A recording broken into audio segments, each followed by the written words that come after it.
Hello all. இன்னைக்கு வீடியோல food myths பத்தி நான் உங்ககிட்ட பேச போறேன். ஃபுட் அண்ட் நியூட்ரிஷன் பத்தி நிறைய தப்பான விஷயங்கள் நம்ம தெரிஞ்சு வச்சிருக்கோம். இந்த மித்ஸ் நம்மள தப்பா கைட் பண்ணுது. இன்னைக்கு வீடியோல ரொம்ப காமனான சில மித்ஸ நான் டீபக் பண்ண போறேன். மித்: ஹெல்த்தியான டயட் சாப்பிடும்போது ஃபேட் சாப்பிடக்கூடாது, இல்லைன்னா வெயிட் லாஸ் பண்ற டயட் சாப்பிடும்போது ஃபேட் எடுத்துக்க கூடாது. இது ஒரு மித். எல்லா ஃபேட்டுமே உடம்புக்கு கெடுதல் கிடையாது. ஃபேட்ல saturated fat, unsaturated fat, trans fat 3 வகையா இருக்கு. இதுல அன்சாச்சுரேட்டட் ஃபேட் நம்ம உடம்புக்கு ரொம்ப அவசியமானது. நம்ம ஹார்ட் ஹெல்த், பிரெயின் ஹெல்த்துக்குலாம் ரொம்ப அவசியமானது. சேச்சுரேட்டட் ஃபேட், டிரான்ஸ் ஃபேட் சாப்பிடுறது diabetes, hyper tension, cardiovascular diseases இதெல்லாம் வரதுக்கு வாய்ப்பு இருக்கு. இந்த அன்சாச்சுரேட்டட் ஃபேட்ல இருக்கிற எசென்ஷியல் ஃபேட்டி ஆசிட்ஸ் நம்ம உடம்புக்கு ரொம்ப தேவை. இந்த அன்சாச்சுரேட்டட் ஃபேட்டி ஆசிட்ஸ் எதுல இருக்குன்னு பார்த்தா நட்ஸ், ஆயில் சீட், அவகாடோ இதுல எல்லாம் இருக்கு. இந்த அன்சாச்சுரேட்டட் ஃபேட்டை நம்ம கரெக்டான அளவுல சூஸ் பண்ணி சாப்பிடணும். Next myth: pink salt table சால்ட்டை விட ரொம்ப ஹெல்த்தியானது. இது ஒரு மித்து. இதெல்லாம் எதுவும் கிடையாது. பிங்க் சால்ட் பாகிஸ்தான்ல இருக்கிற இமயமலை அடிவாரத்துல உற்பத்தி செய்யறாங்க. இந்த பிங்க் சால்ட்ல கால்சியம், மெக்னீசியம், அயன், சில மினரல்ஸ் ரொம்ப கம்மியான அளவுல இருக்கு. அதுவும் இல்லாம இந்த பிங்க் சால்ட் ரொம்ப மினிமலா தான் ப்ராசஸ் பண்றாங்க. டேபிள் சால்ட் எடுத்துக்கிட்டீங்கன்னா சீ வாட்டர்ல இருந்து ப்ராசஸ் பண்றாங்க. அதை ரொம்ப அதிகமா ப்ராசஸ் பண்றாங்க. ஆனா இத அயோடின் டிஃபிஷியன்சி வராம இருக்கிறதுக்கு அயோடின் ஃபோர்டிஃபிகேஷன் பண்றாங்க.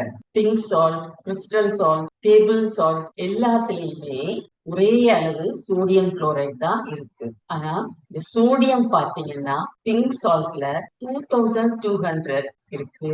அதுவே டேபிள் சால்ட்ல 2300 இருக்கு. இது ஒரு பெரிய வித்தியாசம் கிடையாது.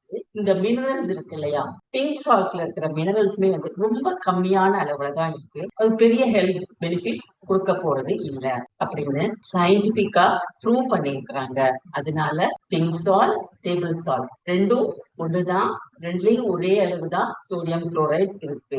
WHO என்ன ரெக்கமெண்ட் பண்ணிருக்காங்கன்னா ஒரு நாளைக்கு 5 கிராமுக்கு கீழே சால்ட் எடுத்துக்கணும், 2300 மில்லிகிராம் கீழே சோடியம் எடுத்துக்கணும். இதை மட்டும்தான் நம்ம ஃபாலோ பண்ணணுமே தவிர பிங்க் சால்ட், டேபிள் சால்ட் ரெண்டுக்கும் பெரிய டிஃபரன்ஸ் கிடையாது. எது வேணா நம்ம எடுத்துக்கலாம். அடுத்த மித்: டயபெட்டிஸ் இருக்கிறவங்க ஃப்ரூட்ஸ் சாப்பிடக்கூடாது. அப்படியெல்லாம் எதுவும் இல்ல. நம்ம எந்த அளவு ஃப்ரூட் சாப்பிடுறோம், எந்த டைம்ல சாப்பிடுறோம், என்ன ஃப்ரூட் சாப்பிடுறோம் அப்படிங்கறதுதான் ரொம்ப முக்கியம். டயபெட்டிஸ் இருக்கிறவங்க லோ கிளைசிமிக் ஃப்ரூட்ஸ், அதாவது guava, papaya, apple, orange, pomegranate, avocado, pears இந்த மாதிரி ஃப்ரூட்ஸ் எல்லாம் ஹோல் ஃப்ரூட்டா, அதாவது ஃப்ரூட்டை கட் பண்ணி பீசஸா தாராளமா சாப்பிடலாம். ஆனா ஃப்ரூட் ஜூசஸ் குடிக்க வேண்டாம். இந்த ஃப்ரூட்ஸ ஒரு லஞ்சோடையோ இல்ல ஒரு ஹெவியான டின்னரோடையோ சாப்பிடாம இதை ஒரு ஸ்நாக் டைம் மீலா, ஒரு ஈவினிங் மீலாவோ இல்ல மிட் மார்னிங்லயோ நட்ஸோட சேர்த்தோ இல்ல ஹெர்ப்ஸோட சேர்த்தோ சாப்பிடும்போது நம்மள பிளட் சுகரை மெதுவா ரிலீஸ் பண்ணும். எந்த கெடுதலும் நமக்கு கொடுக்காது. அதனால டயபெட்டிஸ் இருக்கிறவங்க லோ கிளைசிமிக் இண்டெக்ஸ் ஃப்ரூட்ஸ லிமிட்டடான அளவுல சாப்பிடலாம். அடுத்த மித்: பொட்டேட்டோஸ்ல அதிக கார்போஹைட்ரேட் இருக்கு, அதனால அதை சாப்பிடக்கூடாது. அப்படியெல்லாம் கிடையாது. பொட்டேட்டோஸ்ல ரெசிஸ்டன்ட் ஸ்டார்ச் இருக்கு, அது மெதுவா செரிக்கும். அதே சமயத்துல நம்மளுடைய கட் மைக்ரோபயோமுக்கு அது ரொம்ப நல்லது. அதுல இருக்கிற விட்டமின் சி, பொட்டாசியம் இதெல்லாமும் நமக்கு ரொம்ப நல்லது. இந்த பொட்டேட்டோவை நம்ம எப்படி சமைச்சு சாப்பிடுறோம் அப்படிங்கிறது தான் முக்கியம். யூஸ்வலா பாத்தீங்கன்னா பொட்டேட்டோவை சிப்ஸ், ஃப்ரை இல்ல நல்ல ஆயில்ல ரோஸ்ட் பண்ணி ஹை டெம்பரேச்சர்ல ரோஸ்ட் பண்ணி சாப்பிடுவாங்க. அந்த மாதிரி சாப்பிடும்போது தான் அது கெடுதல். பொட்டேட்டோவை ஸ்கின்னோட பாயில் பண்ணியோ இல்ல பேக் பண்ணியோ அதோட நிறைய ஹெர்ப்ஸ் போட்டு இல்ல vegetables, green leafy vegetables, cauliflower, chana அந்த மாதிரி வெஜிடபிள்ஸ் எல்லாம் போட்டு சாப்பிடும்போது அதுவும் ஹெல்த்தி தான்.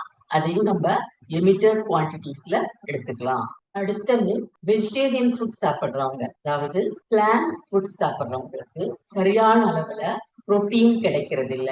இதுவும் ரொம்ப தப்பானது. அனிமல் புரோட்டீன் ஒரு கம்ப்ளீட் புரோட்டீன் தான். பிளான்ட் புரோட்டீன் இன்கம்ப்ளீட் புரோட்டீன் தான். அதுல எல்லா எசென்ஷியல் அமினோ ஆசிட்ஸும் இல்ல. அது உண்மைதான். ஆனா அதுவே நம்ம ஒரு நாள் உணவுல ஒரு வெரைட்டியான சீரியல்ஸ், பல்சஸ், நட்ஸ், சீட்ஸ் அப்படின்னு கலந்து சாப்பிடும்போது நமக்கு எல்லா எசென்ஷியல் அமினோ ஆசிட்ஸும் கிடைக்குது. நம்ம ஒரு கம்ப்ளீட் புரோட்டீன் தான் சாப்பிடுறோம். ஒரு எக்ஸாம்பிளுக்கு சீரியல்ல லைசின்ங்கிற ஒரு அமினோ ஆசிட் டிஃபிஷியன்டா இருக்கு. பல்சஸ்ல மித்தியோனைன் அப்படிங்கிற ஒரு எசென்ஷியல் அமினோ ஆசிட் டிஃபிஷியன்டா இருக்கு. இப்ப நம்ம இந்த சீரியலையும் பல்சையும் சேர்த்து சாப்பிடும்போது இந்த டிஃபிஷியன்சிய நம்ம ஓவர் கம் பண்ணிடலாம். நம்ம ஒரு கம்ப்ளீட் புரோட்டீன் ஃபுட் சாப்பிடலாம். அதனால வெஜிடேரியன் ஃபுட் சாப்பிடுறாங்க ஒரு variety of protein rich foods எடுத்துக்கணும். தாட்ஃபுல்லா புரோட்டீன் ரிச் ஃபுட்டை நம்ம செலக்ட் பண்ணி சாப்பிடும் போது அதுவும் ஒரு பேலன்ஸ்டான புரோட்டீனை தான் கொடுக்குது. பிளான்ட் ஃபுட்ஸும் ஒரு பேலன்ஸ் புரோட்டீன் தான் நமக்கு கொடுக்குது. இந்த ஃபுட் மிக்ஸ்லாம் நீங்க முன்னாடியே கேட்டிருக்கீங்களா? உங்களுக்கு எதுவும் கிளாரிபிகேஷன் இருக்கா? இல்ல வேற எதுவும் மித்ஸ் உங்களுக்கு இருக்கா? அப்படி இருந்தா எனக்கு மெசேஜ் பண்ணுங்க. நம்ம ஃபுட் பத்தி சில விஷயங்களை கேட்கும் போதும் படிக்கும் போதும் அது ஒரு அத்தன்டிக் சோர்ஸா, அவங்க ஒரு குவாலிஃபைட் டாக்டர் தானா, குவாலிஃபைட் டயட்டீஷியன் தானா அப்படிங்கிறத பார்த்துதான் நம்ம ஃபுட் பத்திய ஃபேக்ட்ஸ நம்ம நம்பணும். ஒரு சோசியல் மீடியால ஒருத்தங்க சொல்றாங்க அப்படின்னு அத அப்படியே பிளைண்டா ஃபாலோ பண்ணக்கூடாது. நம்மளுக்கு நியூஸ் கிடைச்சிருக்கிற சோர்ஸ் ஒரு அத்தன்டிக் சோர்ஸாங்கிறத பார்த்துதான் நம்ம அதை ஃபாலோ பண்ணணும்.